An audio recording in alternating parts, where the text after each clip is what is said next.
Okay, we're back. Yeah, that's I had technical difficulties. Sam is talking about the movie Guardians. You can go to the other stream video. I don't know if there's a way to merge them or something. I don't know if there's a way to restart it, but this is part 2, and that was unintentionally part 1, where Kieran talked about Unbreakable.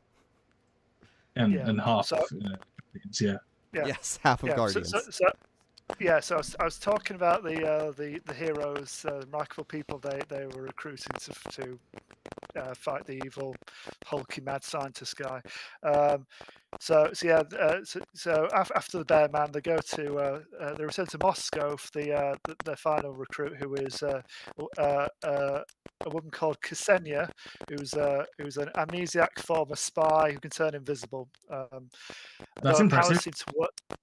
Though powers seem to work better in water for some reason. Like her introduction scene, she's like More water stuff. What is it about superheroes and water? Well, I was thinking, what is it about women and invisibility? Like, yeah.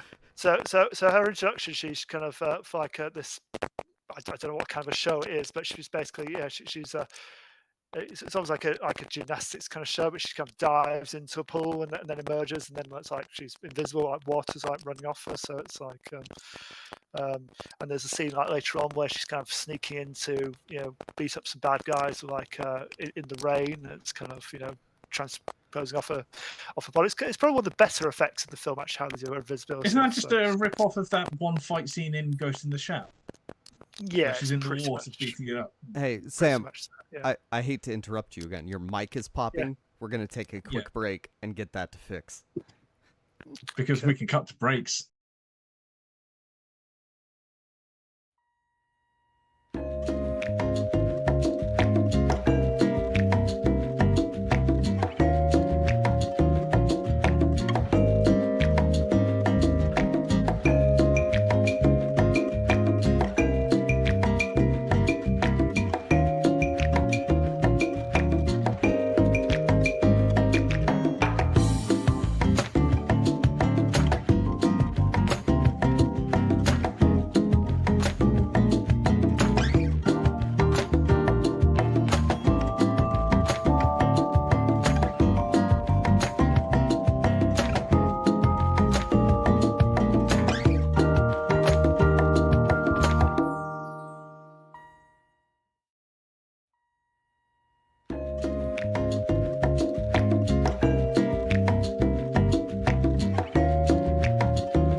issues. Yeah, Sam, we're getting attacked by supervillains. carry on. Different franchise. Yeah, I don't. Well, it obviously doesn't want to. Destiny doesn't want me to finish talking about this terrible film. Really, It's Russian interference. Oh trying no! to stop us from The slating satellites. movie. so they've recruited all these heroes. They go and fight the bad guy, and he kicks their asses. They're actually they're all Awful. I wrote this down somewhere. Basically, they're all defeated in quite uninspiring ways the first time around. It's like the bear guy just gets a net around him. The rock guy just gets punched really hard by the main villain. The invisible woman gets frozen in place by like liquid nitrogen. And the ninja guy just gets a dart through his neck. So they're all fail. Massive fail the first time they try and fight the villain. So they got to kind of regroup and kind of get a plan while the bad guy he's trying to put two skyscrapers together, or like a skyscraper and like a massive like communications tower to give enough reach into the atmosphere to summon this satellite, basically this killer weapon satellite, which is drifting in deep space somewhere. Why does this sound like Mr. Freeze? Yeah, Like it's all this. It's very sassy modern cartoon, except like G.I. Joe, the animated series, probably had better effects than this in general. And it's pro-communist instead of anti. Yeah. There is this kind of weird little scene kind of after their first main defeat where Eleanor is sort of talking to Arsus, about his bear problem, and he's going to get really down about his animalistic urges taking over and saying, oh God, one day I'm not sure I'll be able to turn back from being a bear, and that'll be my life from then. And to comfort him, she says, well, some animals are better than people. So it's you've mauled 20 people in a rampage downtown, but you're still better than some humans. So that is exactly. like. Yeah. So they kind of they have a regroup, bit of a think. They all get new kind of suits and weapons, and including the minigun for the bear.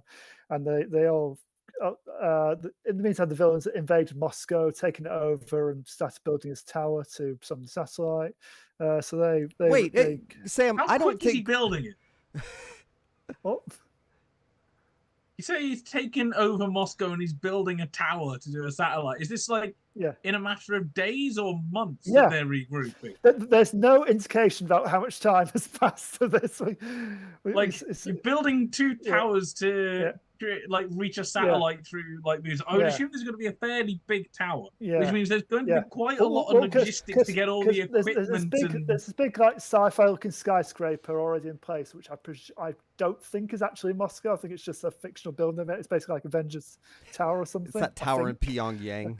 And so they knock down this like big kind of communications tower, pick it up with a load of really badly CG'd helicopters, and kind of carry it kind of across to this bit of Moscow, and then start attaching it. And then the villain goes up there for his final showdown, because as we all know, the final showdown against the villain has got to be on a tall structure of some description.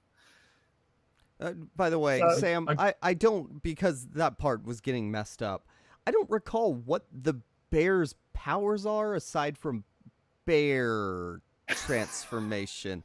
Does he have like super strength or? Well, bears are strong, aren't they? I mean, I think it's all. So he has bear strength. All the strength of being a bear, I think. Okay. Also, a bear's like a symbol of like the Soviet Union. Okay. Super patriotism. It's very much a national symbol, which I'm sure. Yeah, is the main bad guy American by any chance? Like that seems to be. He's Ukrainian. All American superhero movies that are all Russian, but they're either Russian, German, or British. Those are the only options you have. That may be more interesting if it was like an East v West story, but no, it's literally what if the Soviet Union never fell and there were super soldiers and superheroes in this universe? Bear people. So they basically go and take on the big bad guy. They have a scrap. they did very well against them at first, but then wouldn't you know it, they managed to pull it all out at the last minute and knock him off the tower, and they saved the day and falls to his death. Yeah. Ta-da. No, it's 90 minutes of your life you're never going to get back. Yeah. I mean, I didn't plan on taking so long to get through that, but yeah, it's not good. There's very little to recommend it. I mean, aside from just general kind of morbid curiosity, I suppose. I'm gonna have to watch it now, aren't I? Yeah, it was critically reviled, particularly in Russia. The state news agency RIA Novosti voted it the worst film of all time the year after it came out.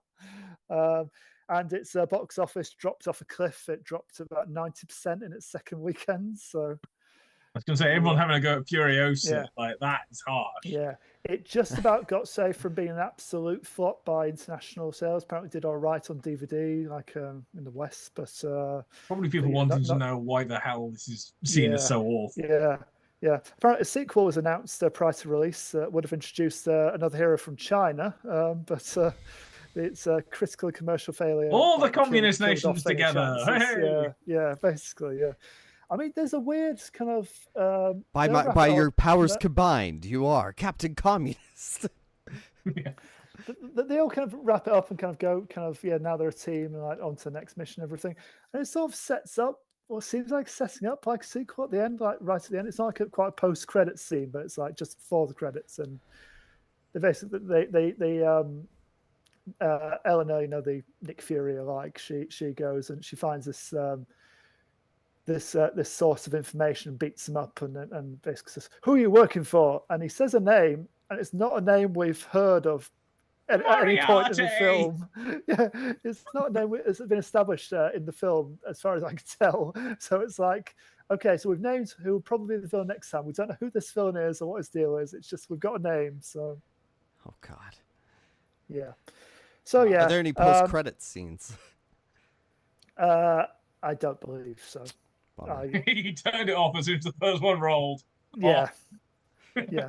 No, normally on Wikipedia synopsis it'll say if there's post-credit scene. Now, the last line on the wiki synopsis was Eleanor is seen attacking a soldier as his truck stops. When she questions the soldier, he tells her that Ferrum has sent him as part of an unspecified mission. So Ferrum apparently is this elusive mastermind, but we've never heard of him before. So who knows?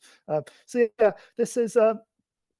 I mean, it's original in inverted commas, but it's basically an Avengers knockoff, but with more Russian iconography in it, basically, and it's poorly put together, terrible effects, not very inspiring action, clunky dialogue, and just it feels like it's been cut to bugger in the edit as well, so where it's borderline incomprehensible half the time. So yeah, to make everything worse, I think I saw they filmed it on the Crimean Peninsula for at least portions of it.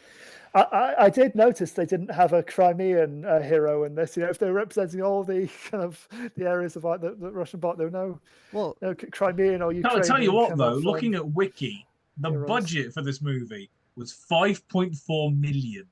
Yes. Yeah. Sam, on the Ukraine bit, we do know that superheroes fight Crimea, so that might have been. There we go. Yeah. So yeah, that's Guardians. Please talk about something slightly better. Oh, I mean, only slightly. It's not that much. I don't even know if I'd say it's better, because at least in that movie, there's a man bear superhero, not pig. Man bear pig. Yeah, the man bear just seems just the absurdity, the bad CGI. I would have more fun watching that than I would Brightburn, because Brightburn is, it's both the tropes of superhero and the tropes of horror, and then you just kind of mash them together. Well, maybe not the tropes of it's the Superman story. But I think they're asking, what if Superman were evil?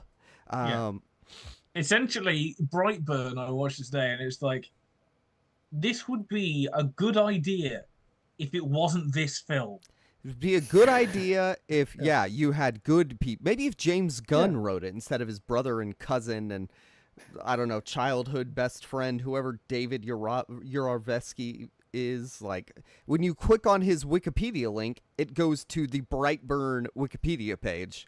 You have to go to IMDb to see anything else he has done, which is next to nothing. Never a good sign, Yeah, I forgot I reviewed this for the film magazine.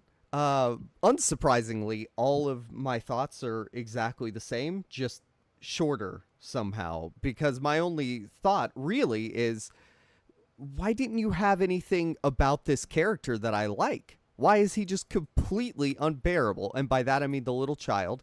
And the other thing is, why is it entirely framed from like Elizabeth Banks's perspective? Why did Elizabeth Banks agree to do this? Also pops up. I guess because she made money. She probably needed a new car. Yeah, she was getting into producing after this, probably building up the capital for that. Who knows? But yeah, so basically, Brightburn is the opening of this movie is so funny because they're like, how can we establish that this couple can't have a kid? Oh, I know. Let's put 15 to 20 books that say infertility for dummies right in the frame. Then people will know as this couple what to do is when you're trying not to... expecting. I mean, do you prefer that way of doing it, or do you prefer them saying out loud, "Oh, it's such a shame we couldn't have a kid together"? You know, they're both really bad. Like, I just feel like you want to do it short, but there's better ways to do it. You didn't need 1,000 of them, too. Why would they have that many books in 2019, 18 about infertility? They would be Googling it.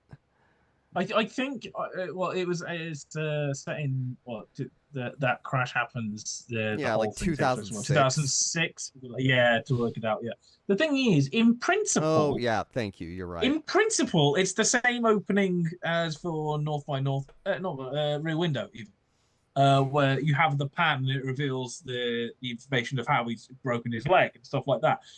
The visual information. In theory, it's the same thing. The trouble with is in Rear Window, it gives you multiple articles which sets up the story and a narrative and builds up a character. This is, we have one point to make. Let's make it 500 times so that it's obvious. And there's a subtlety issue with it rather than an execution. Well, Rear Window also shows you an entire world that the film takes place in, whereas this just shows you there is a farm, there is a room, and I guess to be fair, that is almost entirely the world of the film. They are hardly having pregnancy issues. That's it. Yeah, well, yeah, and also they barely go anywhere that isn't this couple's house. And so saves on the budget. Ma and Pa, not Kent, are trying to have a baby, but then there's an asteroid outside, and of course when something weird crash lands in the woods, you're gonna adopt it. Like, oh, hang on, there's a baby in here. So dumb. But yeah, they adopt it. Not only do they adopt it, they go, and you know what, we're also gonna take the spaceship and hide it in our barn. How did they get it there? Why did they put it there? Who knows? Why didn't they break it apart for materials? You'd be having the exact same issue with any standard Superman origin story movie, wouldn't you? Well, but I've never seen a Superman movie that really causes me to confront that problem. Now, maybe that's a me issue. Maybe I need to watch Smallville, and they'll really deal with that. I was going to say, you clearly didn't watch Smallville because that's the whole first season. Also, Ma and Pa Kent are exemplary humans, right? Like they sort of symbolize everything great about the world and good American down-home parents. Whereas these two are just normal people living in 2006. At the beginning of the movie, Elizabeth Banks has this stupid under-dye wig haircut that turns into the worst platinum blonde hair you will ever see. I don't know why they decided to go so trendy with the hair. Maybe she just had that and refused to change it. Maybe she needs it for another role. Yeah, hopefully. Now they are the Bryers, and that is so his name can be Brandon Breyer, and he can have the double B, which will become a symbol that he uses. And we all know that superheroes need to have their first and last names start with the same letter. Yes, which that is as why well. It's in. That's why Bruce Wayne, well. his name starts with the. Yeah, but in Unbreakable, he's got the same name. It's David Dunn. Yeah. And it's why in Ready Player One, his name's Wade Wilson, and he remarks, "It makes me sound like I'm a superhero or something." Oh, don't ever bring up Ready Player One again. Yeah, so Brandon is he's a little baby, but then he is an angsty teen in the action of the film. And so basically what Brandon, he turns 12 and then turns into a real piece of work. You know, they're going to need to get books about how to parent an unruly teenager. Except what do you do when your teenager is looking at porn of like guts and dissected bodies and murdering people?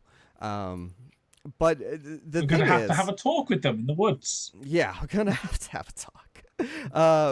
Brandon, like, is only a little creepy child. Like, that's his only characteristic. There's nothing redeeming about him.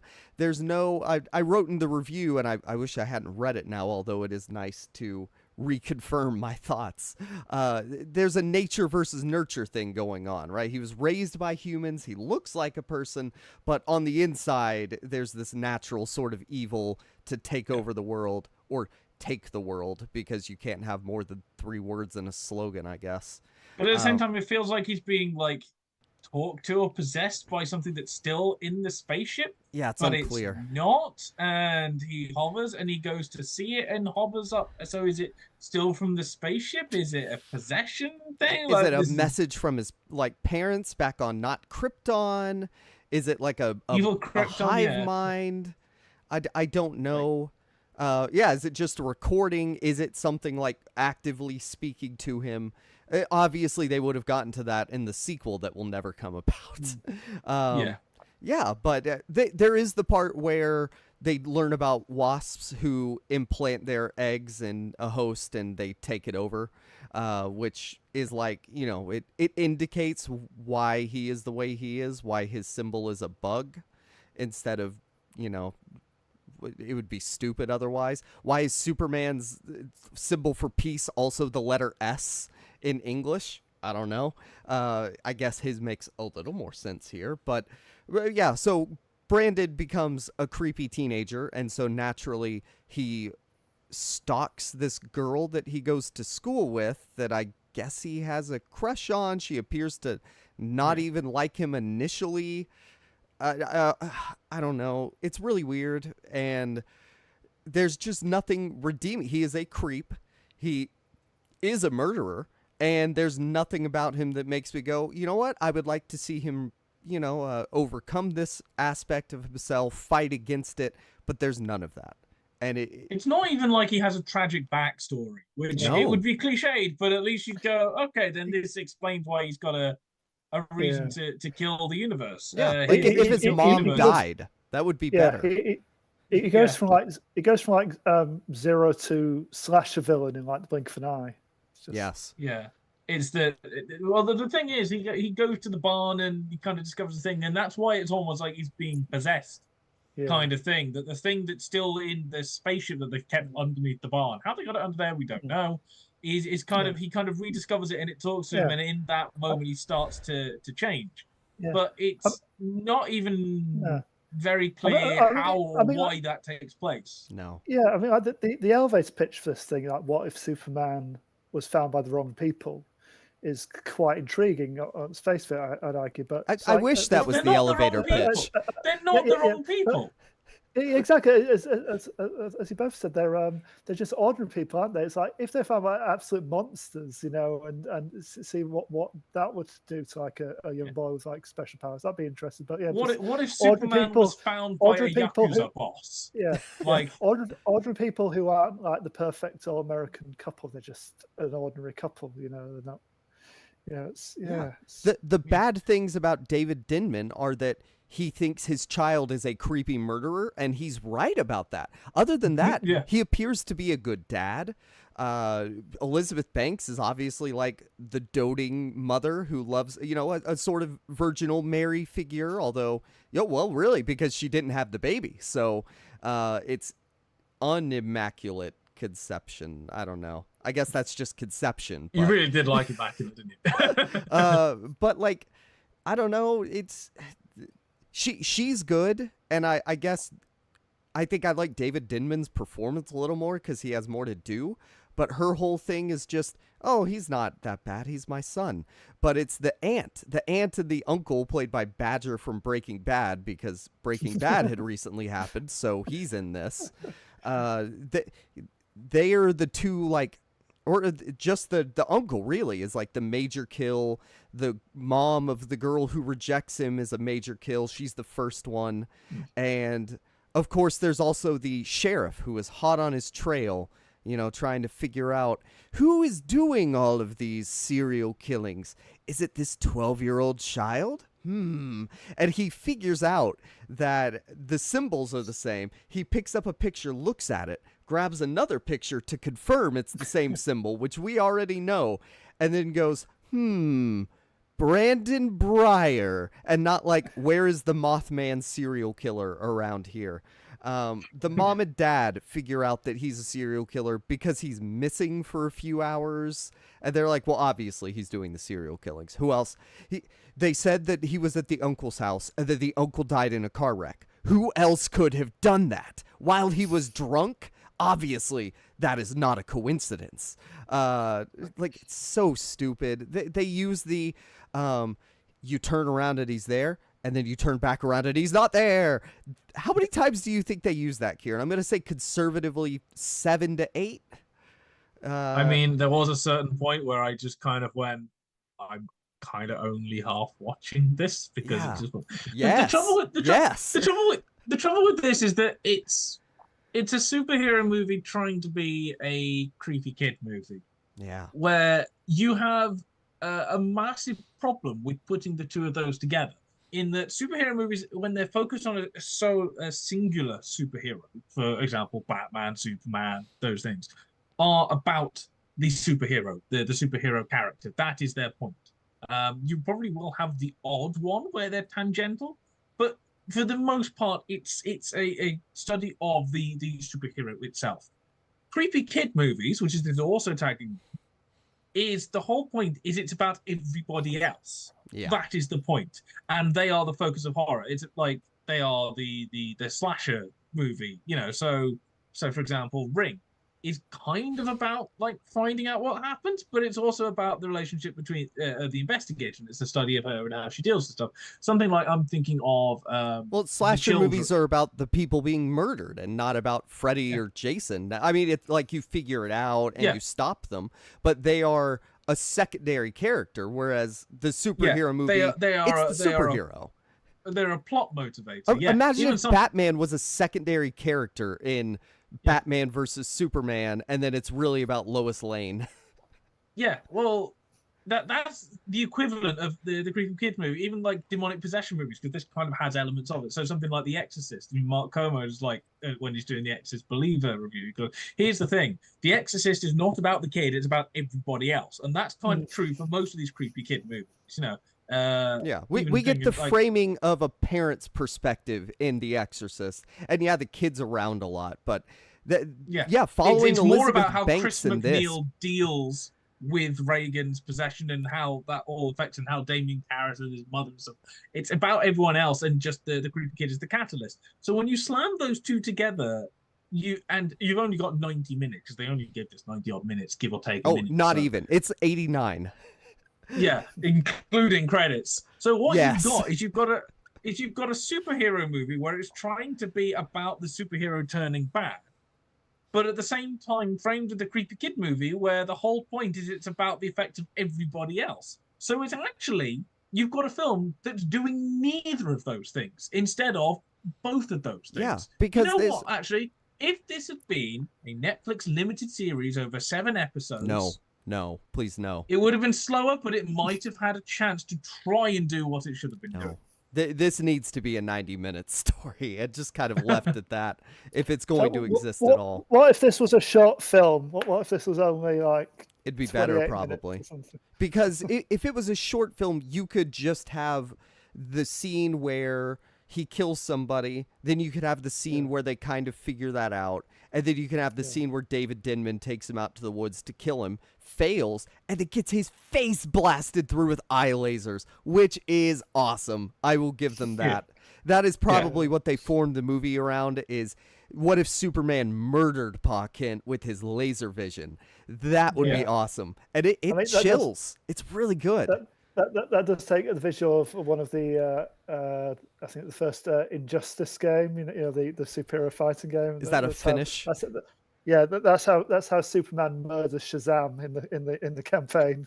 Nice. Because it's the universe where it's evil fascist Superman. It's an alternate universe. So. And I think also splitting things between, Kieran, you're talking about the people around. Well, you're splitting it between Elizabeth Banks, David Denman, the Ant, Badger from Breaking Bad, the girl. Like, I don't care about all of these secondary characters. And then Elizabeth Banks doesn't do anything. David Denman doesn't do anything until he decides to murder him. They just are there and are saying, our son is a little bit creepy. Let's go look under his bed for porn. Let's go look under his bed for creepy symbols. And also in the creepy kid movies, there is something like creepy possessing them, but we just know that it's a spaceship sort of talking to him. So, you know, if there were the difference between whenever Reagan's possessed versus not possessed, we don't get that with Brandon. There's no, here was Brandon before he was possessed. Here he is when the bugs aren't in his head, and here he is when they are. Like, there could have been a point where David Denman was like, son, don't kill me. And he wakes up out of it, but then he hears,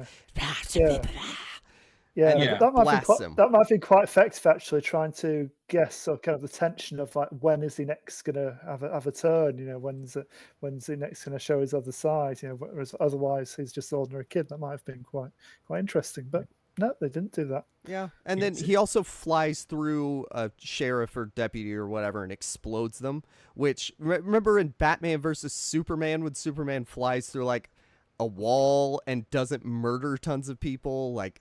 I think there is better consideration of the realism of superpowered strength in conjunction with flight.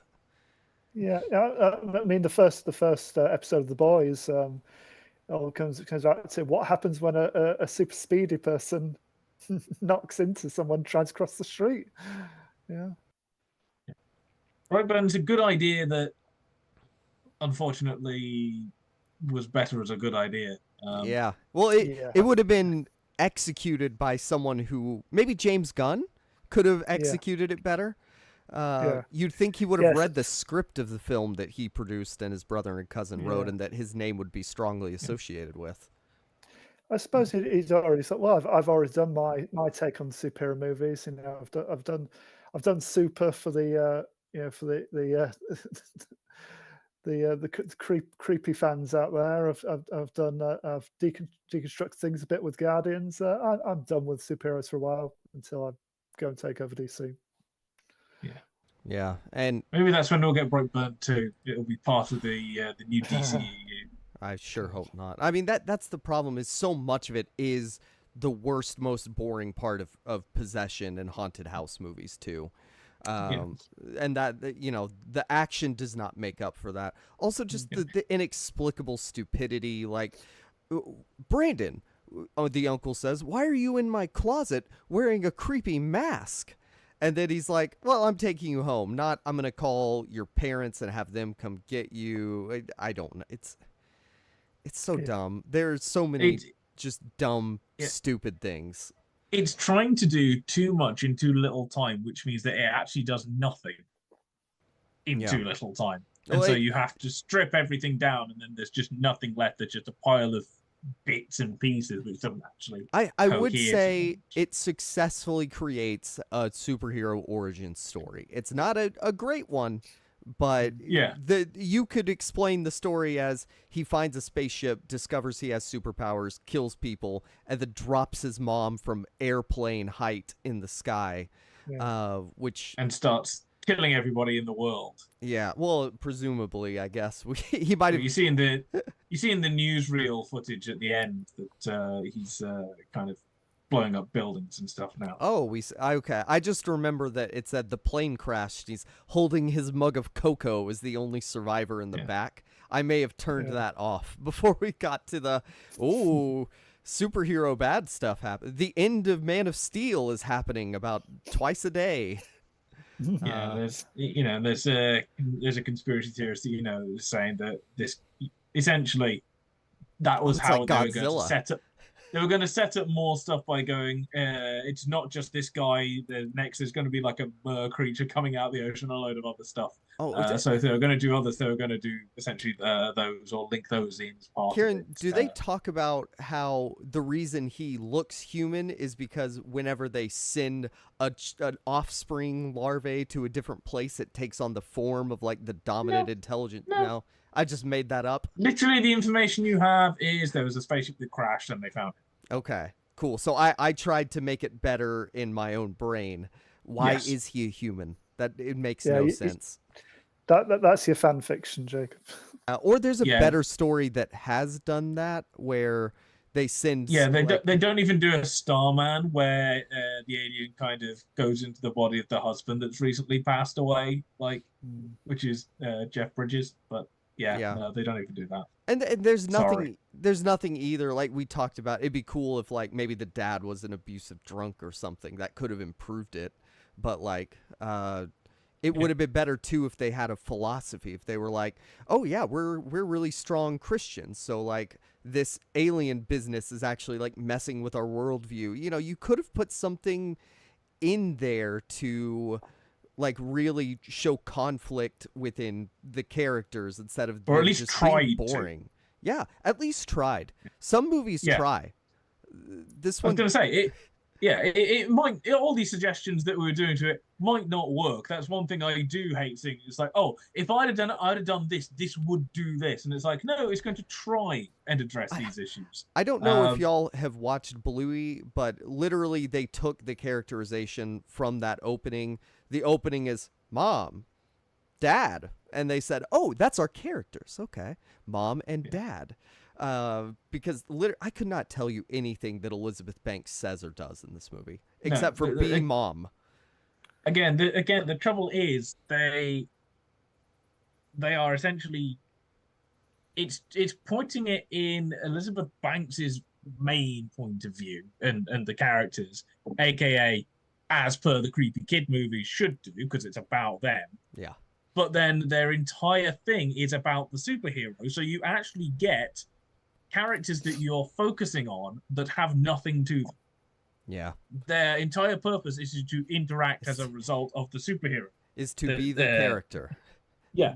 So you actually have characters where they are essentially pointless for the entire run. There's nothing interesting about them. There's nothing new to them.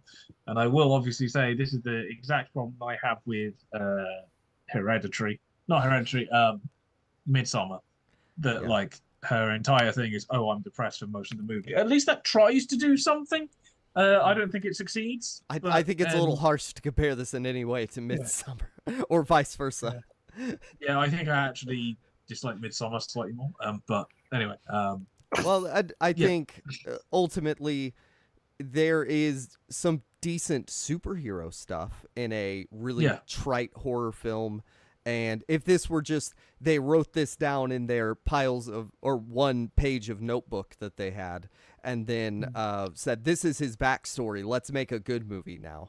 That would have been better, because I'm very intrigued by the Mothman, or whatever he calls himself. He's not even called Brightburn. The county is called Brightburn, or the town, or whatever, in Kansas. So, I think in the kind of things right at the end, the kind of news flashes, they start calling him Brightburn because that's what it is from.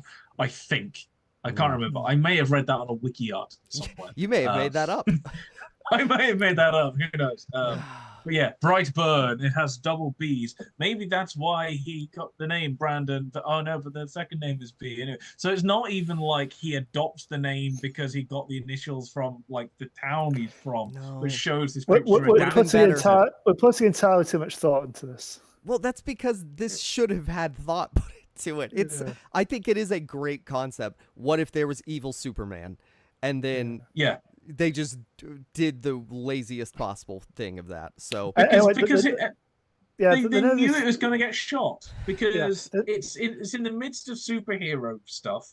You've got James Gunn like producing it, who's done loads of really successful superhero stuff, and they've gone, this is a subversive horror movie version, so it's going to get financed. They can do whatever they want, and it doesn't have to be great. They really never need to do an evil Superman story again. Now that The Boys is around and we've got Homelander, they've done all they can with evil Superman as a concept. So didn't they try it with BVS or Man or whatever? No, Justice League, wasn't it? Evil Superman. One of them was evil Superman. Bizarro Superman. Brightburn could have been decent. On and that there are point, moments. Sam, I haven't seen The Boys, so I would not be plagiarizing anything but Superman. Yeah, I haven't seen it because it's TV. Yeah, I just have Prime for the 1 day free delivery. Never mind, not that. We don't have ads, so pay us, Amazon. you owe me money for that. All right, so that's it. We're done. We're running away now. Yeah, we're done talking about original to film superheroes. I was going to say, if we're all saying that Marvel superheroes, they're all really boring and the same, we've now just given 3 alternative original versions that we all have issues with. Yeah. We haven't done this any favors. I mean, Unbreakable is the best of the 3 by quite some distance, but as you say, even that's got issues. Unbreakable is a decent film, at least. But by the way, just to run on that, to Split and Glass. Split has some good performances. Glass is not a great movie. So if that runs downhill, and runs out of ideas.